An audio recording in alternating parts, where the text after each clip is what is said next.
Hi everyone, Olivia and I are super excited to share a new view that school finance has developed with the help of programmers in the Infinite Campus team. In years past, we know that it has been a pain point for our districts and us here at OPI, as there's not an easy way for you all to see what QEC payment you will be receiving before the preliminary budget data sheets are released in March.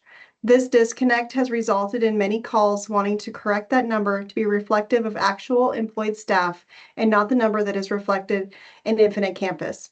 Our hope with this view is that it will be a helpful tool and resource for the field to utilize to verify the number of FTE that are in QEC eligible positions before the preliminary budget data sheets are released.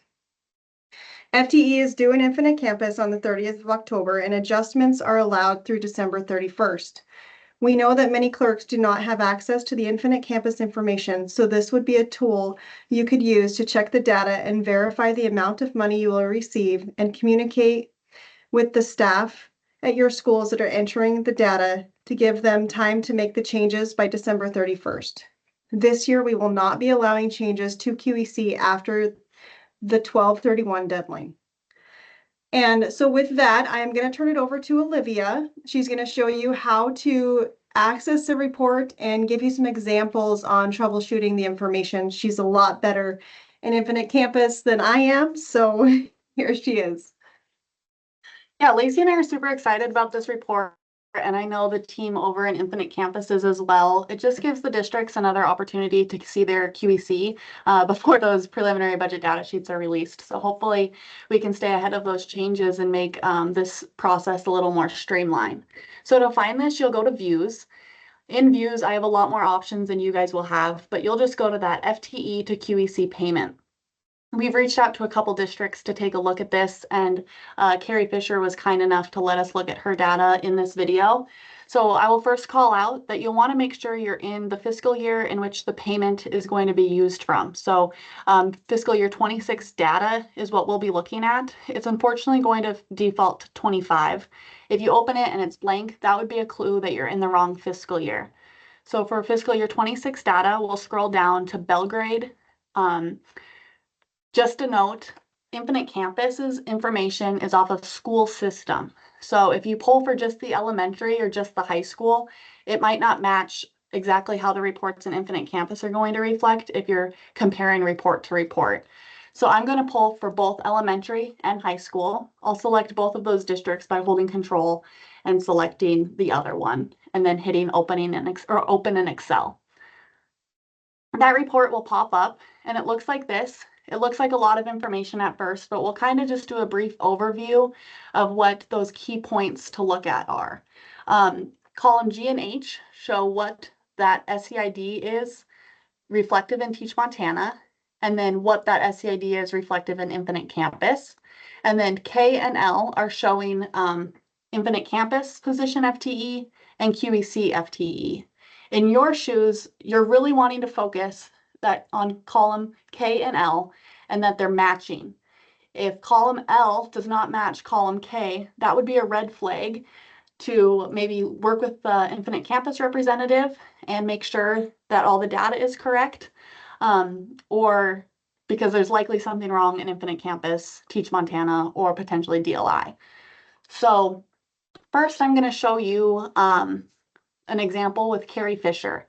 We'll pick on her first. You all know her as the Belgrade clerk. She's in as a DSO 7, that's correct, but her Teach Montana name is coming in as Eric Harwood. So we'll move this report over here and take a look in Infinite Campus. So there's two spots in Infinite Campus that the SEID needs to be updated. This one right here in the staff state ID needs to be reflective of what is in Teach Montana. So when you go up to Teach Montana, this SEID is showing Eric Harwood. When you go into Census and District Employment, and you click on that record, this license number is Carrie's license number. So you'll need to change this in that other tab under Census and Demographics. That will then pull in her correct name. When you look at the report, it is showing that she's still receiving that QEC, so that's great. But just to make sure that all of that information is pulling in correctly, you'd want to correct that SEID. The next example I'll take a look at is Courtney or Catherine. These aren't matching because of this SEID. You'll also see, sorry, one more thing. When you're looking at this record, she's in Infinite Campus as a 0.333 and 0.333 as a total of 0.666. However, she's not receiving any QEC. That's because she's a DLI licensed associate, Department of Labor and Industry, and in Infinite Campus, she has no license number. However, there is an SEID entered in that demographics tab that I showed you. So when you go up to Teach Montana and you search that SEID, it's coming in as Catherine Mitchell. To see what that license number is, you'll want to go to the Department of Labor and Industry website. If you've never been there, it's kind of fun. You have to put in the information and play a little game. And when you click into that individual, this license number over here, with the dashes and everything as it reads here, I know it's kind of long compared to the short SEIDs we're used to, needs to be entered into this license number. That is how the system is able to see that that individual is a licensed quality educator qualifying for the QEC payment.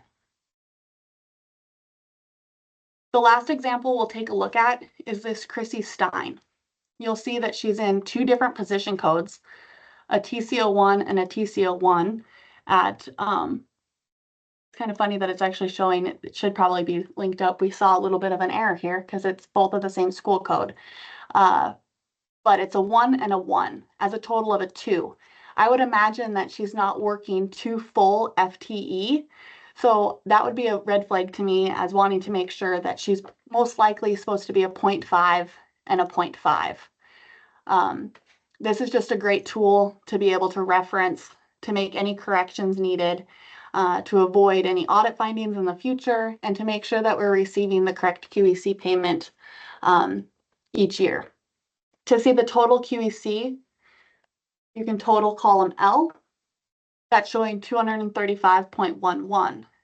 Carrie Fisher is probably looking at that and looking at her records and making sure that that total is what she's expecting to receive in a QEC payment. If this does not match, please communicate with that Infinite Campus person to get all data adjusted accordingly. No matter how much I pretend to be able to stumble through Infinite Campus, I am definitely not an expert in that area. So I would strongly encourage you to reach out to that Educate team at 444-3800. They're thrilled about this report just as much as Lacey and I are. We're wanting to make sure all that data is correct. One last call out I'll make is when you're updating those SEIDs, make sure you're also updating that in your accounting software. That will benefit you next year when you're doing your compensation expenditure reporting for this year's data. Then you won't have to do any backtracking. So if you update it in all of the places right now, it'll definitely save you in the long run. And hopefully we have perfect data and no issues. So. And I do have one more comment. As you're working with your Infinite Campus data entry person at your school and you're making these changes, this report is not live. It won't be reflective of those changes right away. It needs an overnight. It gets updated every night. So if you make those changes today, repull the report tomorrow, you should be able to see the changes made in Infinite Campus reflected in the report the next day. Yeah. We're super excited about this, and we're very aware that it's a pilot year, the first year we're doing this. So please don't hesitate to reach out to Lacey or myself with any questions or concerns you have. If you feel like it's not pulling data incorrect, or there's just some confusion, or you think that it would be beneficial a different way, we'll try to accommodate the best we can. We've talked to quite a few of you about this already, and I think it's being accepted with open arms. I know you guys want to be proactive and want to be ahead of payments to make sure that everything is correct. No one likes working backwards. So please communicate with us and let us know if there's anything we can do to make it easier or to help. Anything else? Nope, I don't have anything else. All right. Thanks so much, you guys. Have a good day.